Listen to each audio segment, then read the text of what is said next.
I should have noticed sooner. I should have seen the signs. But when you live in a small town, you don't expect monsters.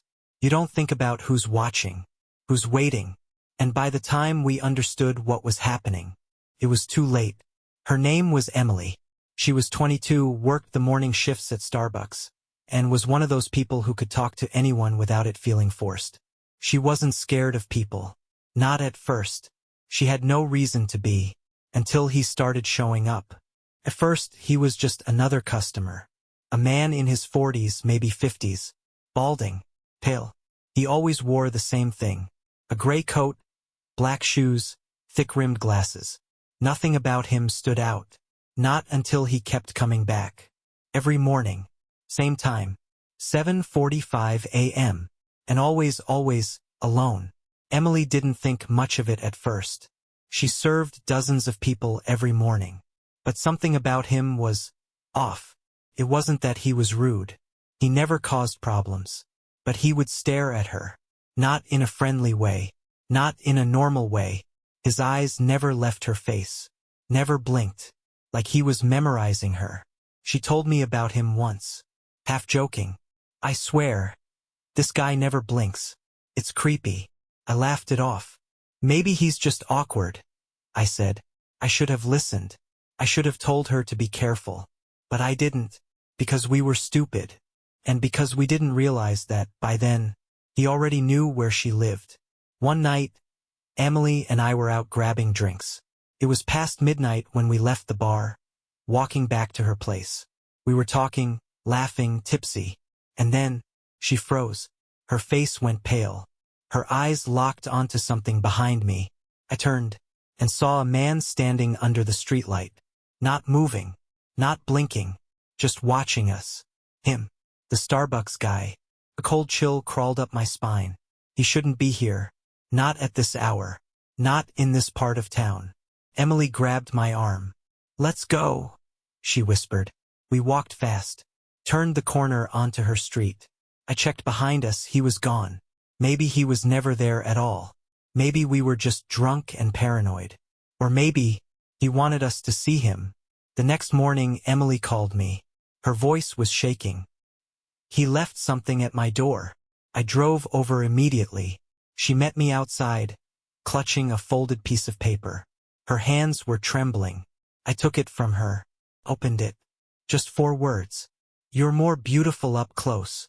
My stomach turned. Are you sure it's him? Emily nodded. He came into Starbucks this morning. He looked at me like he was waiting for something. We went to the police, filed a report. But they didn't take it seriously. They said it was probably just some weirdo. That if he hadn't touched her, threatened her, there was nothing they could do. That she should be careful. And that was it. Emily tried to shake it off. Tried to pretend it was just a one-time thing. Until it happened again. And again. And again. Every few nights she'd find another note. Slipped under her door. Tucked under her windshield. Sometimes just her name. Sometimes longer. One of them said, "You shouldn't walk alone at night." Another one, "Do you think about me too?" The last one, "I can hear you breathing." That was the night she called me at 3 a.m., crying, because she had heard something outside her window, a soft scratching, like someone was tracing their fingers across the glass. But by the time I got there, he was gone, and the police still wouldn't do anything. One night I was staying over at her place. We were on her couch watching TV, trying to pretend things were normal. And then, sometime past midnight, Emily sat up straight. Her eyes locked onto the window. She went pale. "Do you see that?" she whispered. I turned. First, I didn't see anything. Then, my stomach dropped. Across the street, parked under a broken streetlight, a white van, sitting there. No headlights. No movement. Just waiting. Emily's voice shook. That wasn't there before. I grabbed my phone. Dialed 911. But before it even rang, the van's headlights flashed once. Then it pulled away. Drove off slowly. Not speeding. Not panicked. Like whoever was inside wanted us to know they were there. Like they wanted us to know they would be back. Emily tried to pretend it wasn't happening. Tried to tell herself the notes, the van, the man staring at her. It didn't mean anything. But every morning, when she clocked in at Starbucks, she knew he would be there, waiting, watching. And now he wasn't just ordering coffee. He was talking to her. 7:45 a.m. on the dot. Every morning, she saw him through the glass storefront before he even walked in. Always in the same gray coat. Always alone. But now, instead of just staring, he was trying to get close. Trying to make it normal. Trying to talk to her. Started small. Him. Busy morning? Emily? Yeah. Him. Bet you get tired working this early. Nothing strange. Nothing threatening. But then, after a week, the questions changed. Him. You're not from here, are you? Emily. Yeah, I grew up here. Him. No. That's not what I mean. You don't fit here. She laughed it off. Kept making his coffee. But the way he said it, it didn't sound like a compliment. It sounded like a statement. Like he knew something she didn't. Then, one morning, he didn't just talk. He leaned in. Too close. Close enough that she could smell his breath. Stale, like old coffee and something sour. And he whispered, "You have the prettiest hands." Emily froze. Didn't move. Didn't blink. Just handed him his coffee. And the whole time, he never looked away from her hands. Like he was imagining what it would feel like to hold them. Or something worse. That night, Emily texted me. Her message was short. Panicked. "He knows I live alone." I called her immediately. She picked up on the first ring. Her voice was shaky.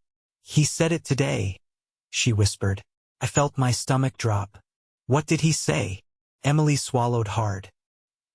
"He asked if my boyfriend ever picks me up after work." Emily didn't have a boyfriend. She hadn't mentioned one. Had never talked about her personal life to him. But he knew. He knew she was alone. I told her to go to the police. She did. Filed another report. The cops told her the same thing. "Has he touched you? Has he threatened you?" "No?" "Then there's nothing we can do." They told her she should block his face from her mind. "Creepy men exist," they said. "He'll get bored and move on." But he didn't. He was just getting started. One morning, Emily walked into work and saw something strange. An extra coffee cup sitting on the counter. A mobile order. She frowned, checking the sticker. It wasn't for a customer. It just had one word written on it. Her name, Emily. She looked at her coworker, Jake. "Did you make this?" Jake shook his head. "I thought you did." She looked back at the cup. The lid was on. The drink was still warm. But she hadn't made it. No one had. Then her phone buzzed. A text from an unknown number. It said, "Did you like your coffee?" She called the store manager. Checked the security footage. There was nothing. No one had made an extra drink. No one had set it on the counter. It was just there. Like it had appeared out of nowhere. Or like someone had made sure they wouldn't be seen. Emily's hands were shaking as she called me. I told her to quit. To stop going to work. But she refused. She wasn't going to let some creep control her life. And then, 2 nights later, she disappeared. I was asleep when my phone rang. 1:12 a.m. An unknown number. I almost didn't answer. But something told me to. I picked up. Didn't say anything. And on the other end, I heard it. Breathing. Slow. Heavy. Right against the speaker. Then a click. The line went dead. I tried calling Emily. No answer. I drove to her apartment in the middle of the night. Her car was still there. Her lights were off. But on the front step, waiting for me, was a Starbucks cup. An empty one. And written on the side was her name, Emily. And under it, in messy handwriting, something else. "Thanks for the coffee." The Starbucks cup sat on her doorstep, empty. Her name was written on the side. And under it, in messy handwriting. "Thanks for the coffee." Emily was nowhere. No sign of struggle. No broken windows. Just her silent apartment. And the feeling in my gut. Something terrible had happened. I forced the door open. Emily never locked it. She always said, "What's the worst that could happen?" Now I wanted to scream at her. The lights were off. The apartment was too quiet. I stepped inside. And then I saw it. The kitchen counter. A single Starbucks cup sitting there. And next to it a smear of blood. Dark. Fresh. My stomach tightened. I reached out. The blood wasn't dry. Emily had been here. And she hadn't gone willingly. I pulled out my phone. Dialed 911. No service. Not even a single bar. Like the signal was being blocked. Like whoever took her had made sure no one could call for help. I swallowed hard. Something wasn't right. And then, I heard it. A soft noise. Coming from the bathroom. A slow, scraping sound. Like nails dragging down a door. My breath hitched. I stepped forward. Raised a shaking hand. And knocked. Nothing. I knocked again. Still nothing. Then, a voice. Emily's voice. Weak. Muffled. Coming from inside. Help me. I shoved the door open. The bathroom was dark. Cold. Wrong. The mirror was fogged up like someone had just been breathing on it. The shower curtain was pulled shut, and I could see a shadow behind it. Emily? I stepped forward. Emily? No answer. Just that weak, shaking breath. Like she was hiding. Or hurt. I reached for the shower curtain and ripped it back. The bathtub was full, but not with water. It was filled with hair. Wet, tangled clumps of dark brown hair floating. Strands were stuck to the walls, the faucet. A few long pieces curled around the drain like fingers. And in the center, a Starbucks apron half submerged. Emily's apron. My hands started shaking. What the hell was this? And then I saw it. The message on the bathroom mirror. Words written in something red. Something thick. I took her order. I stumbled back, heart slamming against my ribs. Emily wasn't here. She was never here. And then from the hallway outside, I heard footsteps. I ran. Didn't think. Didn't breathe. Just ran. Out of her apartment. Into my car. I needed to call someone. Find help. Find Emily. I threw the car into reverse. And then I saw it. A paper sitting on my dashboard. A Starbucks receipt. Dated tonight. One order. Emily to go. Paid in cash. And at the bottom a final message. Enjoy your drink. My hands were shaking. I looked up. Checked my mirrors. And then I saw it. The van. The same white van. Parked across the street. Just waiting. I couldn't see who was inside. Just the shape of someone sitting in the driver's seat. Motionless. Watching. Waiting. And then, the van's headlights flashed. Once. Like a signal. Like an invitation. Then it pulled away. Slowly. Turning the corner and disappearing. And in that moment, I knew where they were taking her. And I knew it. I had to go there. The van turned the corner, disappearing into the dark. I had no plan. No idea who was inside. No idea if Emily was still alive. But I knew one thing I had to follow. Even if it meant I wouldn't come back. I tailed the van through town. Through streets that were too empty for this hour. Through neighborhoods where the streetlights flickered and buzzed. Then the van turned onto an old industrial road. Leading toward the abandoned warehouses on the edge of town. A place where no one goes. A place where you could scream and no one would hear you. My hands gripped the wheel. My chest felt tight. And then, the van pulled into a lot. Stopped. The building was huge, silent, dead. No signs. No lights. Just a rusted metal door. And beside it, him. The man in the gray coat. Standing by the entrance. Holding something in his hands. Something green. Emily's Starbucks apron. I parked a block away. Didn't think. Didn't hesitate. Just got out, heart pounding. I crept toward the warehouse. The man in gray had already gone inside. The van was empty. Emily was in there. I could feel it. I reached for the metal door handle and stopped. There was a note taped to the door. A printed Starbucks receipt. I stared at it. My mouth went dry. Because at the bottom, in red ink, someone had written, "No refunds." Then, from inside the warehouse, I heard it. A scream. Emily's scream. I ripped the door open and ran inside. The air was cold, stale. The walls lined with shelves filled with supplies. Boxes. Pallets. And at the end of the room, a single table. Emily was tied to a chair, struggling. A gag stuffed in her mouth. And standing beside her. Him. The man in gray. Holding a Starbucks cup. Emily was sobbing, shaking her head. And then, without looking up, the man said, "You shouldn't interrupt an order in progress." I charged at him. Swung as hard as I could. My fist hit his face. But it was like punching stone. No reaction. No pain. He just turned his head slowly. And then he smiled. "You don't understand, do you?" His voice was calm. Steady. He set the Starbucks cup down on the table. I saw Emily's name on it. And under it, another name. Mine. Liam, to go. I didn't move. Didn't breathe. My name. My name was on the order. And then, the metal door behind me slammed shut. I spun. Saw the shadows moving. The other men stepping out from the shelves. All wearing gray coats. All staring at me. Silent. Smiling. And I realized Emily wasn't the one on the menu. I was. The man in gray stepped forward. He reached into his coat, pulled out something small, and tossed it at my feet. A Starbucks name tag. My name was already on it.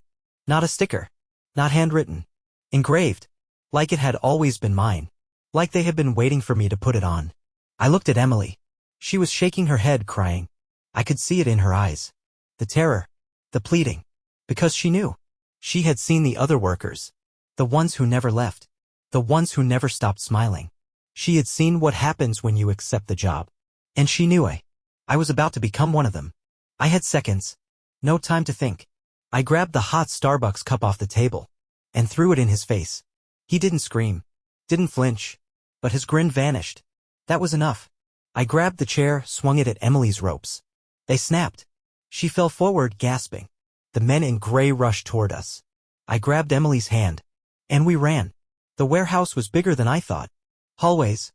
Rooms. All lined with empty Starbucks counters. Like this wasn't the first location. Like they had done this before. Over and over again. To people like us. To workers who never clocked out. We hit the back door. I shoved against it. It didn't move. The men in gray were getting closer. Then, Emily grabbed a coffee pot from the counter. Smashed it against the wall. Glass shattered. I reached for a sharp, jagged piece and stabbed it into the door's lock. The metal groaned. And then, it burst open. We ran. Didn't stop. Didn't look back. Just ran until we found my car. Until we sped away from that place. Until the warehouse was nothing but a dark shape in the rearview mirror. Emily left town the next day. I tried to convince myself it was over. That it was just a cult. A kidnapping ring. A gang of psychos. Until I checked my mail. There was one envelope. No return address. I opened it. A Starbucks receipt. With my name. Dated for tomorrow. Liam, to go. And underneath it a message. You still owe us a shift. I dropped the paper. Looked up. And across the street. Parked in the shadows. Was a white van. Waiting. The white van was waiting. Parked in the shadows. Engine off. No movement. But I knew someone was inside. Watching. Waiting. Because I had seen this before. Because they had already placed my order. And tonight, they were coming to collect. I didn't go home. I didn't call the police. I knew how this worked. I got in my car and drove. Not away. Toward it. The warehouse was gone. Nothing but an empty lot now. Like it had never been there at all. But the receipt was real. I pulled it from my pocket, hands shaking. Looked at the address printed on the bottom. And my stomach dropped. It wasn't for the warehouse. It wasn't for any place in town. It was for a Starbucks. One I'd never seen before. The building was new. Too new. Glass storefront. Bright green logo glowing in the dark. No cars in the lot. No open sign. But when I stepped inside, the baristas were already waiting. They weren't normal. They wore aprons. Had name tags. But their faces were too stiff. Their smiles never wavered. Like they'd been practicing. Like they weren't smiling for themselves anymore. And then, one of them spoke. A woman. Voice flat, rehearsed. Welcome to your shift, Liam. She turned toward the menu board. And I felt my stomach twist. Because there were no drink options. No pastries. No specials. Just a list of names. The first one. Emily. Crossed out. The second. Liam, to go. Still waiting. Still waiting to be served. I took a step back. Shook my head. I didn't order anything. The barista behind the counter tilted her head. Her smile didn't move. You didn't have to. She reached below the counter. Lifted a cup. A Starbucks cup. And when she turned it toward me, I saw the name written on the side. Not my name. Emily. My breath caught. Emily was crossed off the menu. Emily was gone. But her order wasn't finished. The barista set the cup down. She slid it toward me. And whispered. Drink. I stared at the cup. Something was inside. Not coffee. Something thicker. Something dark. I didn't touch it. Didn't breathe. Then, I heard a noise behind me. The door unlocking. I turned. Saw the man in gray, standing in the doorway. His face wasn't smiling anymore. His eyes were cold. Empty. Your shift starts now. I grabbed the cup, held it tight. No. His expression didn't change. I took a slow step back, shaking my head. I don't work here. The man in gray sighed, like I had disappointed him. Then he raised his hand, snapped his fingers, and all at once, the baristas stopped moving. The lights went out, and behind the counter, the espresso machines started screaming, like something was trapped inside them, like something was trying to get out.